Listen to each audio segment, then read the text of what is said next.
బాబు గారిదేనా బీజేపీకి కూడా ఆలోచన వచ్చాక ఇదంతా ఓకే అయిందా? ఇక్కడ అంతర్లీనంగా ఉండేటువంటిది బహిరంగంగా ఉండేది రెండు డిఫరెంట్. బహిరంగంగా అందరం కలిస్తే గెలుస్తామన్నది, అంతర్గతంగా ఎవరి లెక్కలు వాళ్ళకు ఉన్నాయి. ఇప్పుడు తెలుగుదేశం పార్టీకి అవసరం ఏంటి? గెలిస్తే భారతీయ జనతా పార్టీ అవసరం కాదు, భారతీయ జనతా పార్టీ నేతృత్వం కేంద్రంలో ఉన్న ప్రభుత్వం అవసరం. అవును, అది అవును వీళ్ళకి.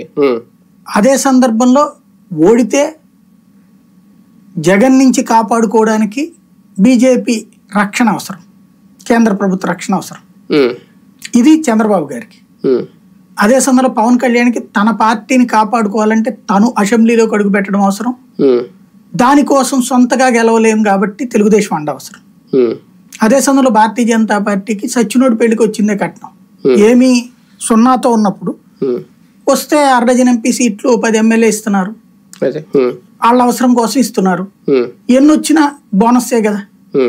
కాబట్టి ఇది ఒక రకంగా ముగ్గురి అవసరాల సమ్మేళనం. ఇది minus plus minus plus minus ++ అవ్వాలి. కానీ ప్రధాన అవసరం తెలుగుదేశం పార్టీకి ఎక్కువ కనిపిస్తోంది. అంటే భారతీయ జనతా పార్టీ ఒకవేళ ఈ పొత్తు పెట్టుకొని దిగినంత మాత్రాన అదనంగా ఒరిగేది ఏదైనా ఉంది అంటే గెలిస్తే మహా అయితే ఒక 4-5 సీట్లు గెలుస్తారేమో, 1-2 మంత్రి పదవి వస్తుందేమో తప్ప వాళ్ళని వాళ్ళు సాక్రిఫైస్